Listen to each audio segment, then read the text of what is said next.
As if they bear the rings of mama Saturn.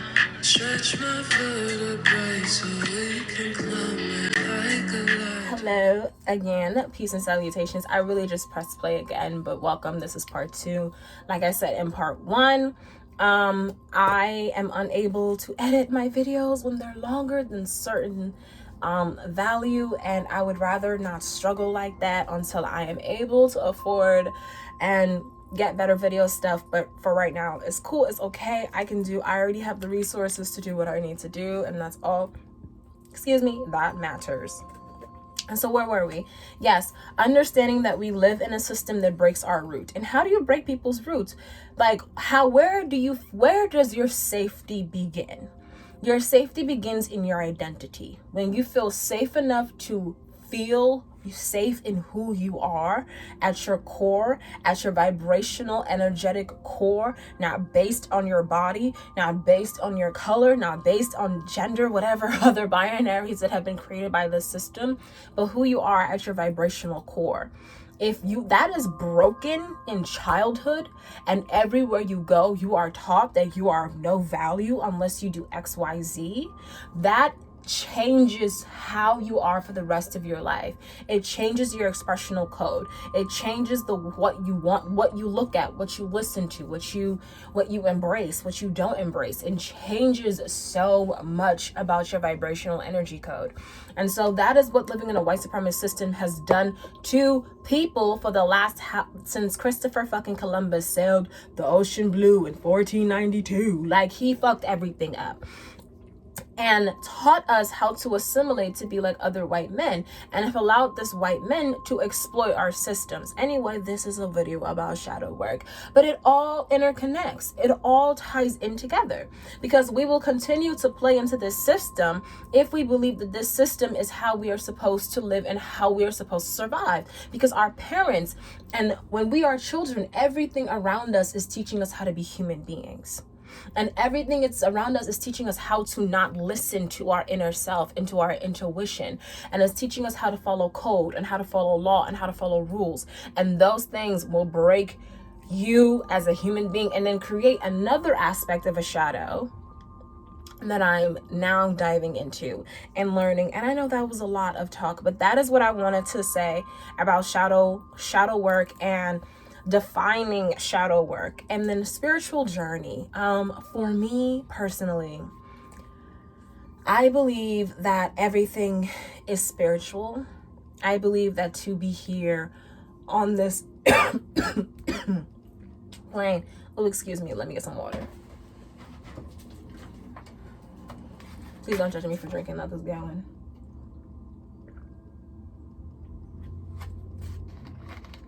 Please don't judge me for drinking out this gallon.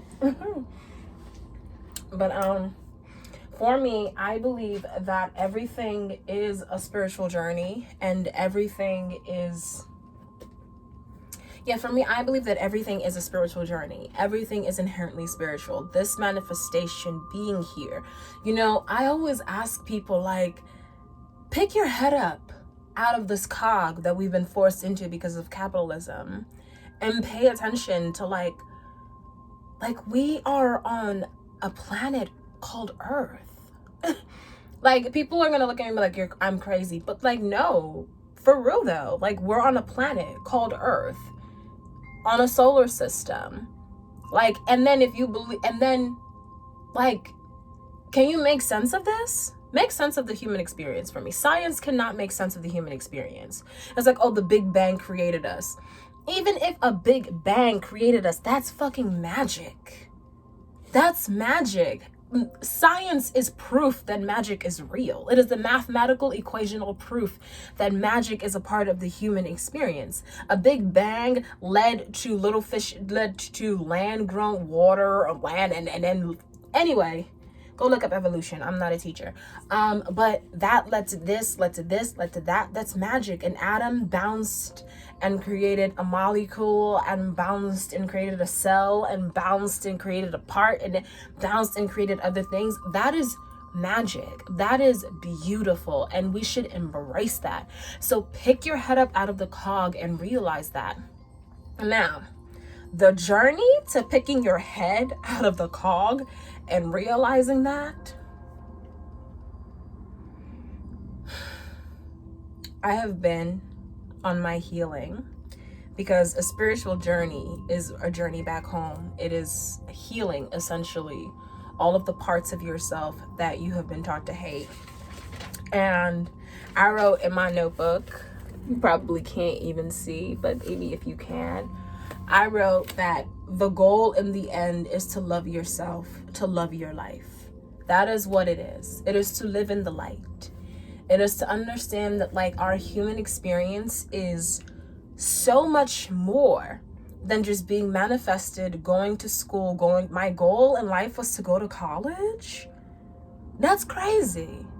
My goal in life was to go to college. And then that was the only dream I had. I didn't know what else. I was gonna go to college to make sure I got into a good profession so I could make money. To make money to do what? I live in a world with different fucking forms of animals that we've killed 50% of. With an ocean and stars and moons and so many beautiful people. And my decision and choice is to go to college. I wanted to be a journalist, to work, somewhere. But I am exploring my life in a different way. I am challenging myself to see what this manifestation can really be. And it's not been an easy one. This is a journey that I started in college because my programming and my breaking, of course, like everybody else, happens in childhood. It was cemented through education and then was going to be punched in college. But because I've always naturally been so different and have always naturally never fit in, it just felt so heavy on my spirit. It got to a point where the costumes I was forced to put on made me feel insane. And I just had to put that down and realize that my manifestation is so much more than me one day becoming someone's mother or someone's wife. My manifestation is so much more bigger than getting the bag or a Lamborghini. Like, I would love to drive one day, but I don't want to own one. It doesn't like, I still, listen, I love me some fast cars, okay? Fast and Furious before it got corny was my shit. Let's not play. That was my shit before it got corny. But like, my manifestation is so much bigger than that. Like, I want to see some northern lights. Would love to swim with some whales and some dolphins and some shit like that. I would love to create so many beautiful things. My holistic education academy, I will continue to speak it into life, and I will continue to speak it because it will manifest into my reality one day. I know it is not going to be 2-3 years, but it's going to manifest. It just, this tarot, my Afaname's kitchen, my writing, my poetry, my art, like, who has the, like, as I remove these layers, freedom is there. And it's so beautiful. And I've spent part 2 talking to you a lot about, you know, the beauty and the goal of shadow work at the end.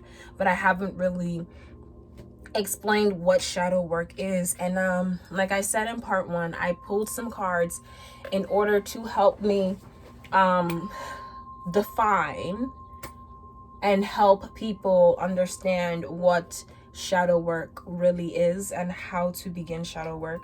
So I kid you not, the cards I pulled were the Devil and the Tower. Those were the first 2 cards I pulled, and I was like, of course, obviously I pulled the Devil and the Tower card. Then I pulled the Hanging Ghost, the 8 of Swords, Justice, and the Moon. And the message that I pulled from that is, you will feel betrayed by life and by the world when you begin shadow work. You will distrust people. You will question self, your beliefs, your identity. And you will feel hurt. You will feel like, where is my justice? Because I also pulled the Justice card, like I said. And then the Moon. This is a journey to reconnect you back to yourself, your spirit, your divinity. And at Jojo Abbott, because I hope I'm saying that right, because I love them so much, power to the God within. And so let's really talk about that Devil and the Tower with Like I said, part of why capitalism works is because we are continuously manifesting generations into a system that has broken our root when we first manifest here. We are taught codependence. We are taught subservience. We are taught our roles.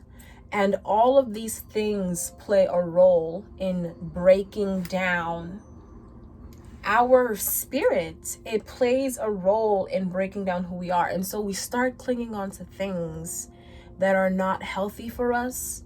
We start clinging on to people that are not healthy for us, because when you break someone's root, you break certain things in a person. When you tell somebody that certain things of them are not of value, and you teach people to hate themselves, that has created a very destructive system in our society. That has created a lot, because we are walking around in a society filled with people who don't love themselves, and then in turn don't love thy neighbor and their community. Because the root of all of this shadow work that we as a world are moving towards and directing ourselves towards is to end up in a space where we love each other, where we truly live as a community, where we can start to dream up new worlds and new ways of organizing self and organizing life and organizing in a way that is healthy, that is not exploitive, and that moves us forward in a progressive and not regressive direction. So, the devil, learning that you were taught to be your own worst enemy. You were taught to be your own worst enemy. You were taught to not trust yourself. You were taught to attach yourself to certain things, and the devil is tight, and the white supremacy is if I believed in the devil, it'd be white supremacy. Telling you, because that monster has a grip, but it has a grip on, like, it is more than just political, right? And I think that's what we need to start doing when we talk about white supremacy, is understand that it's more than just political. It is a system of belief ingrained into us, of people really thinking that, like, whiteness is better than black, that gayness is wrong and scary and they're going to hell, like crazy things. Like, the devil is attaching, like, because it's cute, right? Like, and I think that it's I don't know, you can also be like, that is so cute that we're telling everybody shadow work is learning to not work with people that you don't like, and yada yada yada. But let's get to what it really is, because shadow work is really unlearning lessons ingrained by white supremacist systems of thought and white supremacist systems of value. And we have to start relearning and reimagining how to interact with each other, how to interact with ourselves first, and then interact with each other. And that is shadow work. And like I said, I have spent part 2 diving into a lot, and I guess this was meant to have 3 parts, and I hope this makes sense. And in part 3 we will have a tarot read at the end. It probably won't be as long as this one. We will have a tarot read at the end, and then, but before that, we will talk about the difficulties. This part 3 is going to be the difficulties of having a spiritual journey or stepping into healing. And it's forever difficult. I am 3 years into conscious healing, is what I'm going to call it. And then I'll define that in part 3 as well. I'm 3 years into conscious healing, and it is still just as hard as when I first began this journey, but it's starting to get exciting and interesting. So, part 3.